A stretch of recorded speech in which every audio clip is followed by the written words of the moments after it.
I felt like everybody around me always died or took off, right? And having each other healthy was huge because I had somebody that was going to hold me accountable. We're going to talk about this and then we're going to move forward.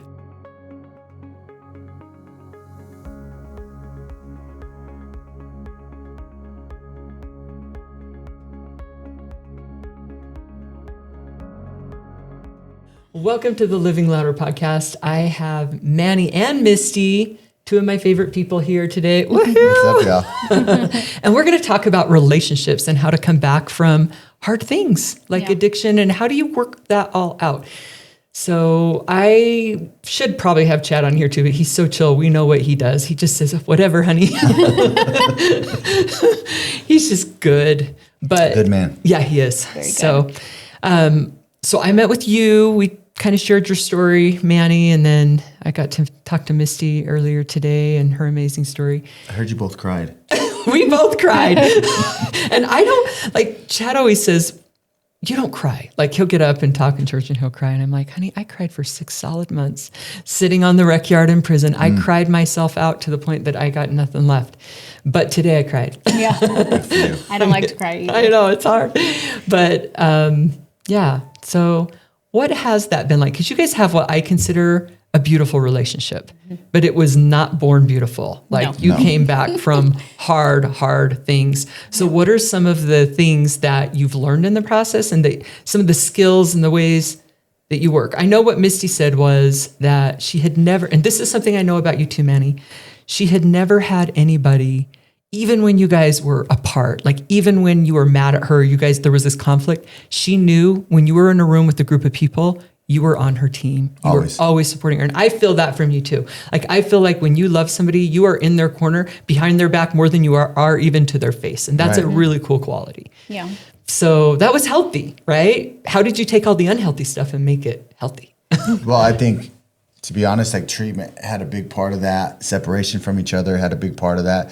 Being away from each other helped me realize how much I really love her and want her in my life. And I don't ever want to go another day where I don't get to be next to her. Okay. So kind of working on yourself without each other is a big... Yeah. Huge. And being able to accept the other person for who they are and not try and change them. That person can change themselves, but can you love them through that process? I think that's huge. Yeah, for sure. And I think a lot of it too is we just really had to start our relationship like, okay, you get one day, we get to talk about all the stuff we've put each other through, and then we're done with it. We can't live in the past, and we really have to move forward and not hold any of that over each other's head. Right. So, how do you deal with the triggers though? You're going to have triggers come up. And Daily. they're all the time.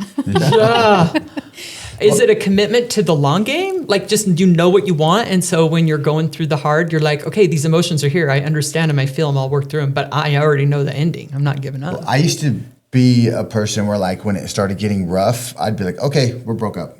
Yeah.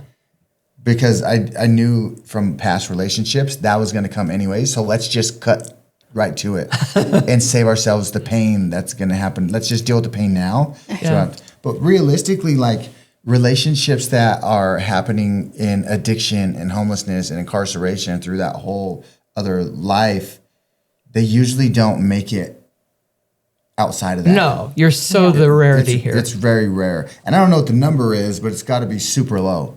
Yeah. Well, and I'm not a person like when we would fight, especially in our addiction, just because of all my abandonment issues and the loss I've had, I felt like everybody around me always died or took off, right? And so when he was like, we're broke up, I'm like, oh no, we're not. That's not how this is working. You don't get to just leave me here, right? I thought she was going to drive us into the freeway wall one time. She was like, She's like, you're not it's either breaking up both with of us. me in the car. This is not the right spot. I learned really fast after that. Don't break up in the car. Yeah, it was, I'm like, you're not just going to leave me here. But it took a lot, I think really we were separated for like 17, 18 months. Yeah. Mm-hmm. And we really had that time to kind of focus on ourselves. And that's something I had never done, is focus on myself and put myself first. And so I really needed that to be able to set those boundaries and recognize what a healthy relationship would look like, right? And it was very awkward in the beginning, very, very awkward, because we were both he's very controlling. We were both very controlling, very toxic, very abusive, mentally, physically, emotionally. And so we had to get to know each other again, right? Because who I am sober is completely different. In my addiction, I was very reactive, very dramatic, and I'm not like that sober. I'm so chill, and it takes a lot to rile me up. And so it was very different getting to know each other from the beginning.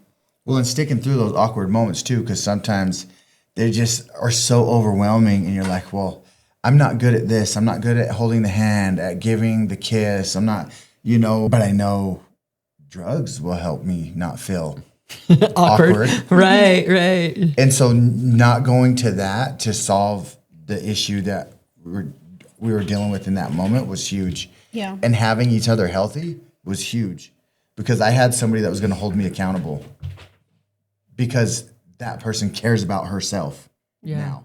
Yeah. And I'm going to hold her accountable too, because I care about me. Right. And I can't care about her if I don't care about me. Right. We learn to love ourselves.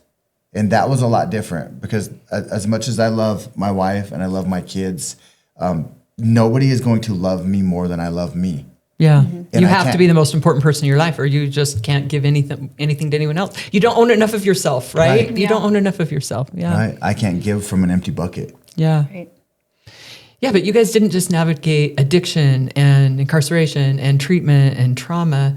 You also had kids coming to the table. Yeah. And there's people that have never been through any of those things that struggle in a marriage to work through, or betrayal. So you kind of at some point had to say, like you said, we're going to talk about this and then we're going to move forward. Right. I mean, triggers might come up, but you don't really hold your pasts against each other, or how does that work? Not at all. I struggle sometimes when old guys see her on social media, because we share a Facebook. Yeah. And it's all recovery. But then people from the past, sometimes they make a comment. Pop up. Yeah. Oh, okay. And navigating that is a little awkward for me sometimes. But I have total faith in who we are together, and I know we're good. You love each other. Yeah. Yeah. And I think it was always different too. In our addiction, I was always very open and honest about what I was doing when he was incarcerated. Okay. Right. And so I think sometimes that also makes it a little worse. Right. It's difficult. They always want the honesty, but when you give it to them, I'm like, oh yeah, I'm hanging out with this person. I'm doing this, I'm doing that. But I'm still putting money on your books. Right. And so that probably made it a little difficult as well. And so then all these people that kind of pop up, he's like, oh, I know you've done something with this person. I know you've been right? with that person. Yeah. And so it can make it a little difficult. And I'm just like, they're not even important. It doesn't matter. And so it can be difficult. I could see how that would be hard. Yeah. There's been a little bit of jealousy, right? But it's not unmanageable. I think the difference is now we're able to vocalize that in a healthy way and not just jump right to being defensive or fighting or anything like that. And the whole reason we have a Facebook together is because when I got out of treatment, when I was in outpatient, not residential, a lot of people were hitting me up, and I just didn't trust myself not to try and save everyone and put myself in a dangerous situation. And so I completely deleted my social media. And so it was more of an accountability piece when we got a Facebook together, because it's like, oh, if somebody hits me up, you get to see that, and I'll know you can hold me accountable if something's going the wrong way, right? If I'm trying to save somebody. So it was more for an accountability piece for me that we have a Facebook together. So that's an interesting thing to talk about, because I have friends that have gotten themselves in trouble on social media. And so you guys kind of made a decision that wouldn't happen. I remember seeing, before I even met you, when I was kind of stalking you guys' Facebook, it's like, I got to know these people. Somebody made a comment to you saying, "You're looking good, Manny." And I have no idea who it was, because I hadn't even met you yet. But your response to them was, my wife thinks so, and I know that she would appreciate you not things like that out. And I was like, okay, that just got super direct. And I thought that was really neat. That you publicly you're going to stand where you stand. Right. Because thank you for the compliment. Yeah. But I know that about myself now, right. And I don't need you to tell me that. Yeah. I love that too. And the person compliments. the person that it means the most from is going to be For her. And really first is you. Like, I got to know how I feel about myself. So, and you've said this, if you live by the compliment, you'll die by the criticism. By the criticism. Yeah. So I do that with social media. I have people that say kind things. I always say, thank you for your kindness. I have people that say mean things. And I say, nothing you can say to me I haven't said to myself. So Yeah. But thank you for pointing that out. noticing me. Yeah, I think it's something I can look at. Yeah, exactly. So I know when you share your story, Portia, there's this powerful part where you talk about your relationship with Chad, and early on you asked Chad, what scares you about me? Yeah. And he says everything. Yeah. And so I've thought about like that. Okay, when I met Mysti, what scared me about Mysti? And I think for me, I didn't know if you were going to love me as much as I love you. Yeah. And that was scary. You guys are so freaking cool. Well, let's ask you that same question. Yeah, no, I think that's what it's always about, because I love so deeply and so hard. And you never get that back, especially in addiction, right? And so that's always a big fear. How am I going to give all of myself to you when I know how it's going to end because of all my past relationships, right? And so I think that was difficult, just navigating past trauma and giving. I would give a little bit of myself to him, and then I'd be like, oh no, you can't have that. And like, that wasn't fair. No, not at all. And I would do it in a way that was very demasculating for him in a crowd of people, because I was like, oh, I'm going to protect myself. I'm going to let everybody know. I see you're starting to kind of think I'm yours, and I'm going to back away from that a little bit. And so it was really difficult to really open myself up fully, just because I was in a relationship for 10 years and it took everything. Yeah. And so I was really worried about that, just giving all myself. So that scared me, because it happened really quickly. And I was opening up very quickly to him and just loved him in a way I'd never loved anybody before. Yeah. And that made me really nervous. That scared me. I think the intensity of him really scared me. Well, and I was coming out of a toxic relationship that I'd been in on and off for like 4 years before that. Right.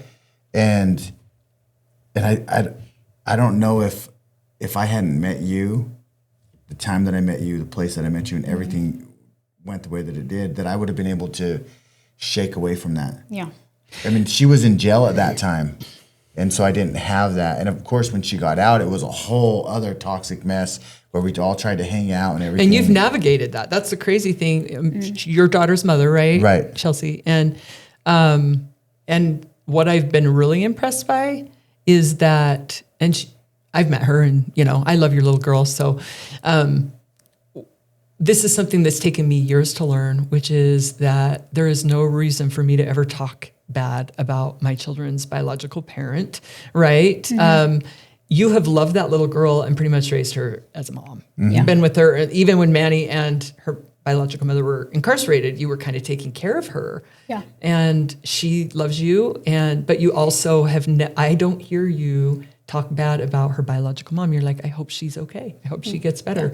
Yeah. I'm sure there's been some moments, but that takes a lot. Most people look at that as, I want her to die. And I haven't experienced that from me. I just don't think, I knew from the beginning, right? Even in our toxic relationship, I was paying for him to have visits with Chelsea. I was putting money on Chelsea's books. Right.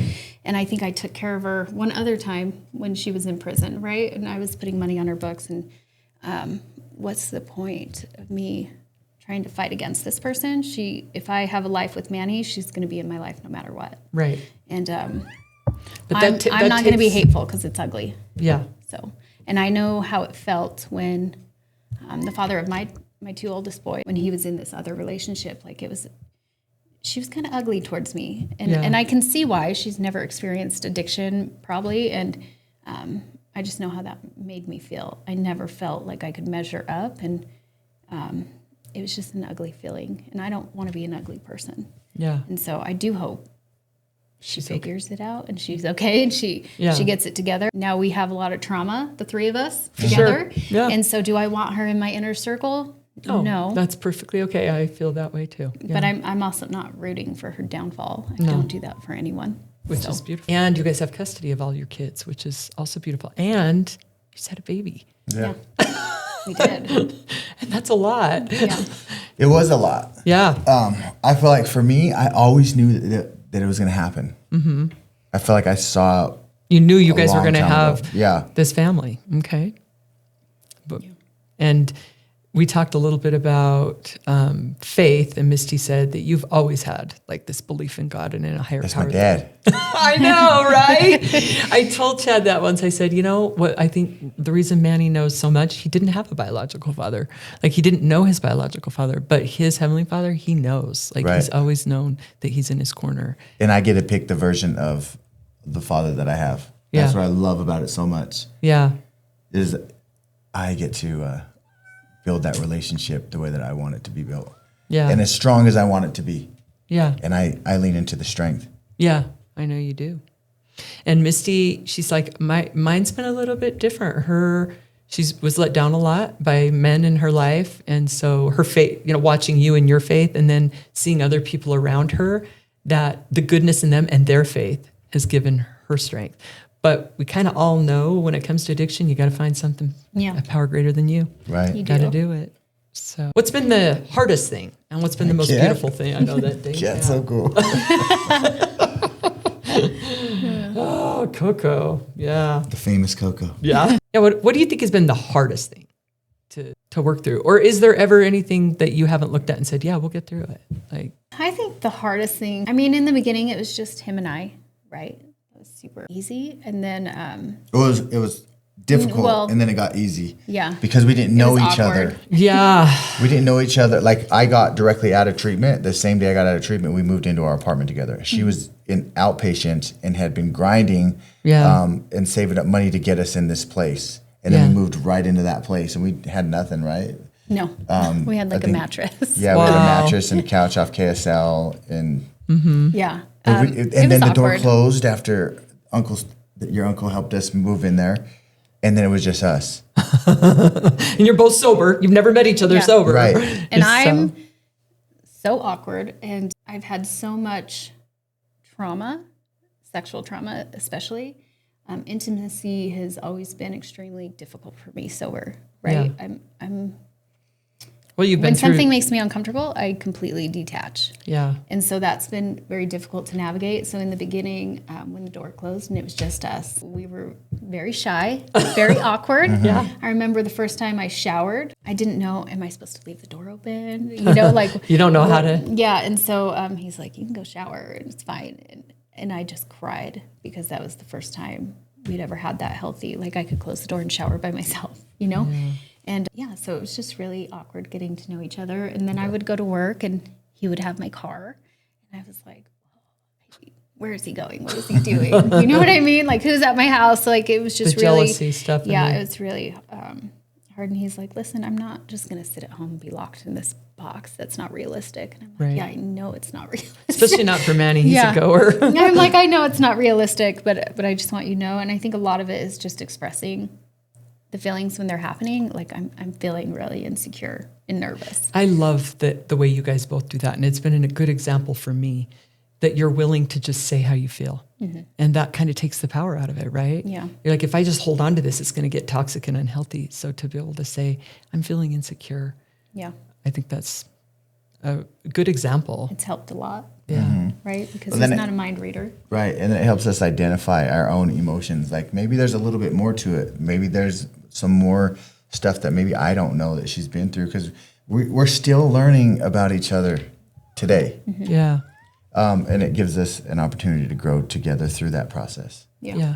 I know there's nobody on this earth that I want to spend my life with more than this person right here. Right. Yeah. And I will do anything and everything I have to do for that to be everything that it needs to be for us. Right.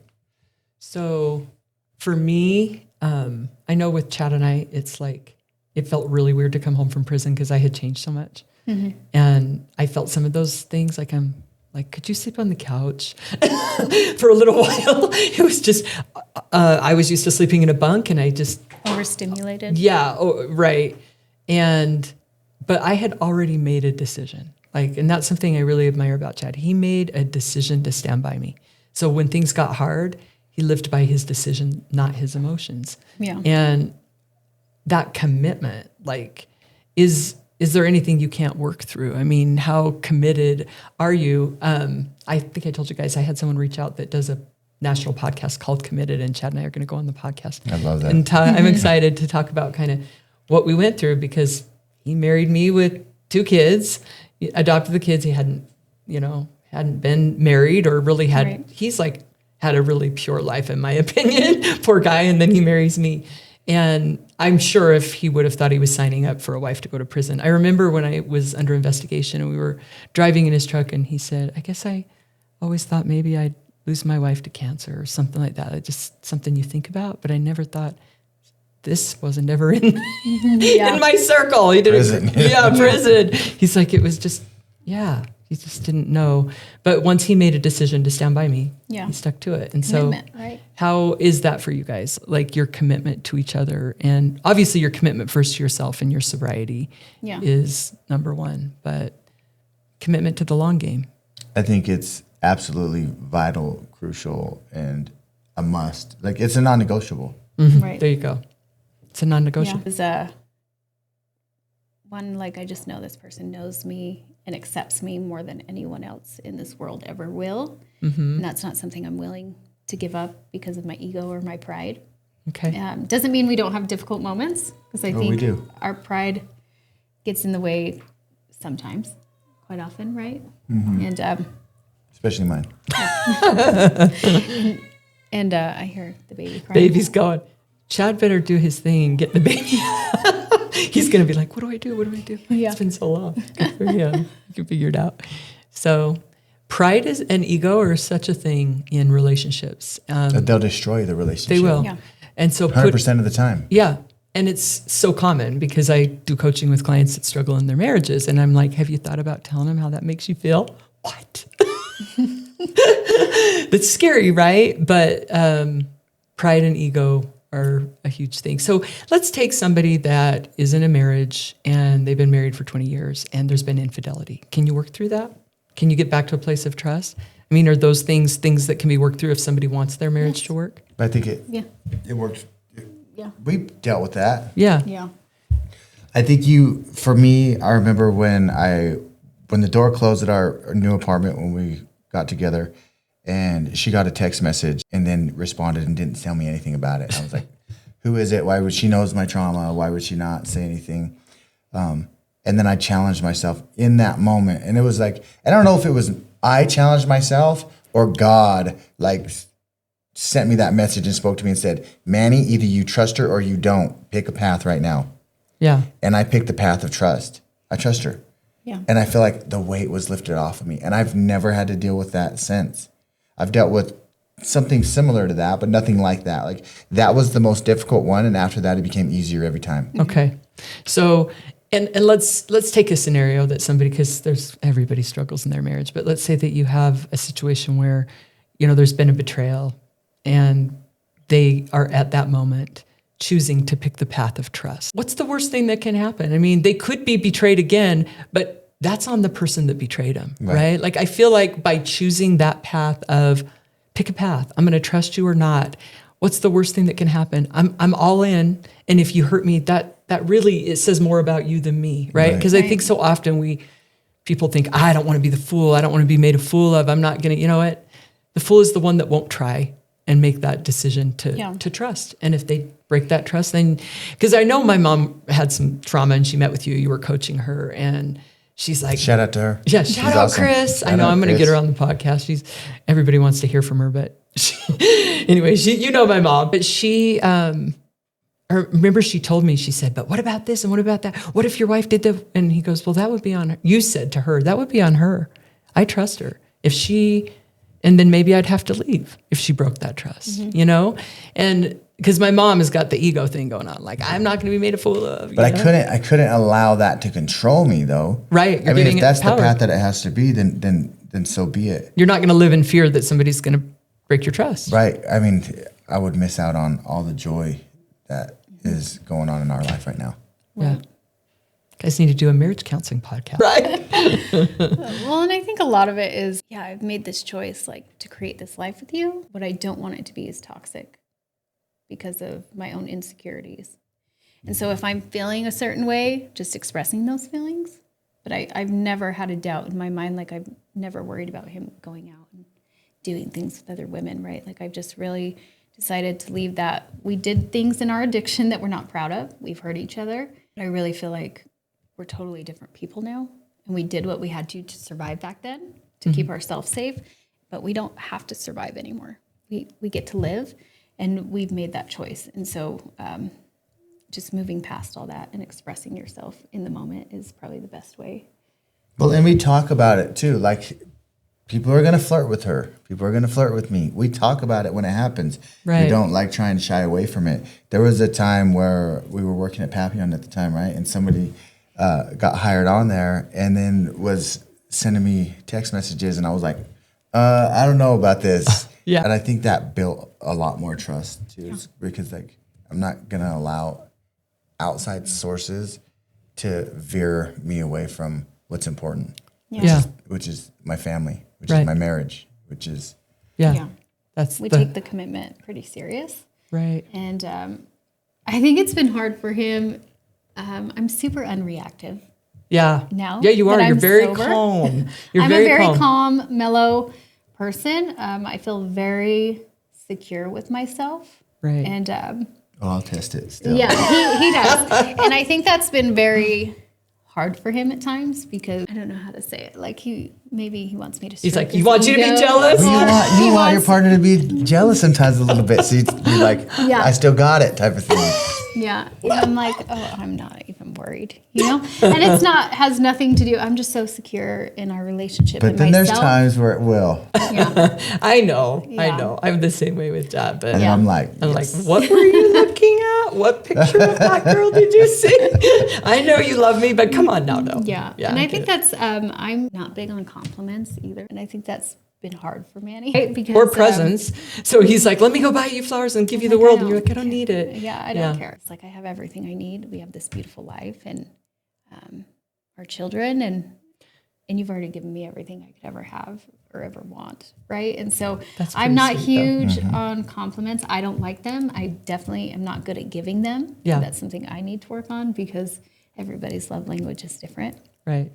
And I'm like, yeah, but when I do it, it means something, right? Yeah, I shouldn't that's have to true. do it all the time. It's true.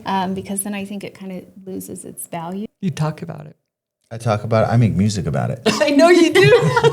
I finally made a song. I made the list of someone in You the song. did. I know. You got a shout out in the song. I was like, that's so cool. I know, for real. I mean, it's pretty cool. I may tell you what I love about you and Chad is, when they say if you want to be successful, hang around successful people. Well, that is a thing in relationships too. If you want to have a healthy relationship, hang around other people that have healthy relationships. Yeah. We get to learn from you. We get to see the ups and the downs, and Yeah. That is just kind of, do you guys believe in soulmates? Because I absolutely believe Chad's my Absolutely. soulmate. Like, I know even before I came to this earth, we made a deal that we would end up together. And we are better people together. Yeah. And so I see that in you guys too. oh, we're gonna get sealed. I know you are. Soon. I will be there. I'm super excited. Yeah, Yeah. you have a beautiful story, and we have a beautiful story. Right. Yeah. Well, that it's come all the way back and led us to like, whoever thought that we'd be members of the church? I Whoever know. thought I that didn't we- think that. When I first met you and we're talking, in fact, I've got to go back into that detention center. I need you to come with me. Let's do it. Yeah. But I thought, like, I didn't have any clue that you had any background of the church, and I wasn't trying at all to influence you because I just think you're amazing I want my regardless. baby. Yeah. Go get the baby. Yeah, Manny's gonna get it. She's like, I need the baby now. Yeah. Yeah. I totally did not think that you guys, like, I was not looking to try to convert you. I Yeah. never try to convert anybody because I never thought I would be a part of the church ever. I was like, there's no way. Many have tried and failed, but for me, it was just, I felt a connection to you that was way deeper than religion. Like, I love my faith and it gives me so much Yeah. power and goodness in my life. And I love the community of my faith. Yeah. But I wasn't like, you have to be a member of my church. It's funny because people ask me when I was in prison, they're like, did you try to convert people? I said, no. There were so many good people there. Like one of my really good friends that was Christian, I was like, I wanted what she had. She was a really good example to me. Like, I didn't Yeah. feel, but it's pretty cool that I Yeah. got to be there the day that you were baptized. It was pretty special. yeah, it was. So, And I think hey, little girl. I have Your this- first podcast. Yeah. Aw. She's kind of my Velcro baby. So, you know, Yeah. she definitely wants mom most of the time. Listen to everybody.